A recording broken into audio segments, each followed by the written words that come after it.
Mene je na Mirovni inštitut pravzaprav pripeljala ljubezen. Iskala sem službo v Ljubljani in ravno v tistem času se je potem tako odprl en razpis, ko so imeli objavljenega za delo, ki sem ga jaz poznala, ki sem ga opravljala v eni drugi raziskovalni organizaciji, in sem se prijavila in potem bila na koncu izbrana. Tako da imam lepe spomine na začetek mojega vključevanja v ekipo Mirovnega inštituta. Zdaj sem že kar skoraj 2 desetletji tukaj in marsikaj sem v tem času že doživela, služba pa še vedno ostaja. Meni ostajajo v najlepšem spominu dogodki, in sicer takrat, ko pride pošta na Mirovni inštitut, v katerem smo obveščeni, da smo dobili neki projekt.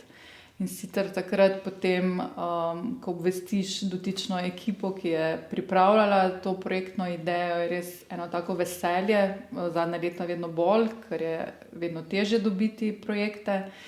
In se mi zdi s tem, ko dobimo eno tako pošto, potem vemo, da bomo ostajali, da bomo delali naprej, da bo možnost mlajše vključevati, in tega se res veselim in upam, da bo še naprej veliko take pošte.